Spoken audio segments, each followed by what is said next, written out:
নমস্কাৰ মোৰ শিক্ষাৰ্থীসকল, মই প্ৰণৱে ইউটিউব চেনেল ফৰ এডুকেশ্যনৰ অন্য এটা ভিডিঅ'লৈ তোমালোক সকলোকে স্বাগতম জনাইছোঁ। মোৰ শিক্ষাৰ্থীসকল, আজি মই লৈ আছোঁ তোমালোকৰ মাজলৈ হায়াৰ ছেকেণ্ডেৰী ফাৰ্ষ্ট ইয়াৰৰ বিহু নামৰ বিষয়টোৰ ইউনিট নম্বৰ 6 তাৰে যিটো 4 নম্বৰ অংশ আছে বা পাৰ্ট 4 ৰাভা জনগোষ্ঠীৰ বিহু বিচুৱা, কাটিগাছা আৰু দুমাচি।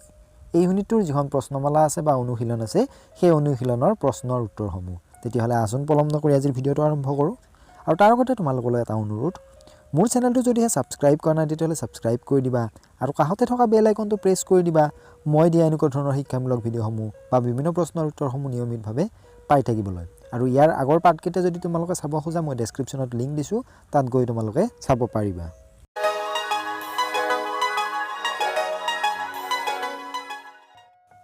কুৱেশ্যন নম্বৰ 1, ৰাভা জনগোষ্ঠীৰ বিহুক কি নামেৰে জনা যায়? উত্তৰটো হ'ব ৰাভা জনগোষ্ঠীৰ বিহুক বাইখু বা শোকচি নামেৰে জনা যায়। কুৱেশ্যন নম্বৰ 2, বিচুৱা উৎসৱ ৰাভাসকলে কেইদিনীয়াকৈ উদযাপন কৰে? উত্তৰটো হ'ব বিচুৱা উৎসৱ ৰাভাসকলে তিনিদিনীয়াকৈ উদযাপন কৰে। কুৱেশ্যন নম্বৰ 3, ৰাভাসকলে বহাগৰ প্ৰথম দিনটো কি হিচাপে উদযাপন কৰে? ৰাভাসকলে বহাগৰ প্ৰথম দিনটো মূল বিচুৱা হিচাপে উদযাপন কৰে। কুৱেশ্যন নম্বৰ 4, বগেজাৰি কি?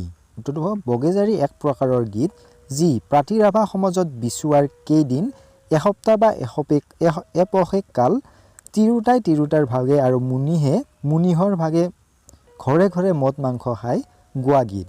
ই ভিন্ন ৰঙী ৰং ৰহস্যৰ গীত। প্ৰশ্ন নম্বৰ 5, ৰাভা সমাজৰ পৰম্পৰাগত খাদ্য সম্ভাৰৰ আভাস দিয়া। উত্তৰটো হ'ব ৰাভা সমাজৰ পৰম্পৰাগত খাদ্য সম্ভাৰ কিছু সুকীয়া। তেওঁলোকে 7 বিহুত শাকী খোৱাৰ পৰিৱৰ্তে আমৰলিৰ টোপ ৰান্ধি প্ৰথম বিহুৰ দিনা সকলোৱে মদৰ লগত চাটনি হিচাপে খোৱা দেখা যায়। ৰাভা সমাজৰ আন এবিধ পৰম্পৰাগত খাদ্য সম্ভাৰ হ'ল মদ আৰু মাংস।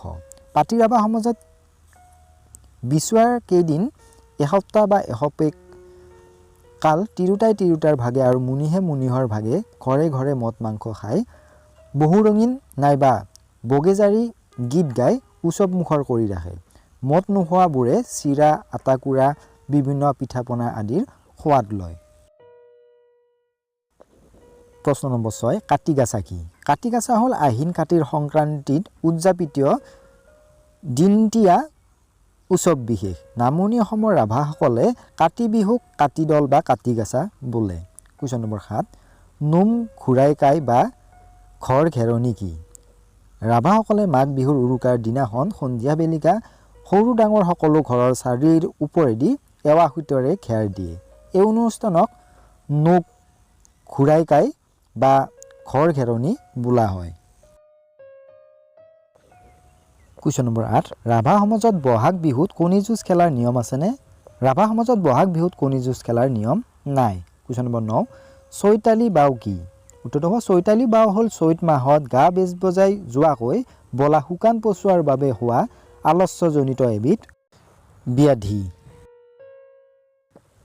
কুৱেশ্যন নম্বৰ 10, গ্ৰীমবুঢ়া বা বিচা কি? উত্তৰটো হ'ব গ্ৰীমবুঢ়া বা বিচা হ'ল ৰাভাসকলৰ শাৰদীয় উৎসৱ। ইয়াক পুৰণি বছৰটো বিদায় দিয়া আৰু নতুন বছৰক আদৰি লোৱা বুলি অভিহিত কৰা হয়।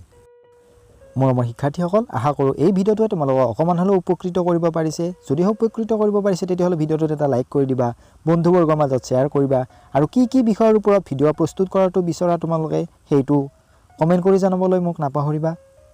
পুনৰবাৰ লগ পোৱাৰ প্ৰতিশ্ৰুতিৰে আজিলৈ ইমানতে এৰিছোঁ। ভিডিঅ'টো শেষলৈ চোৱাৰ বাবে ধন্যবাদ।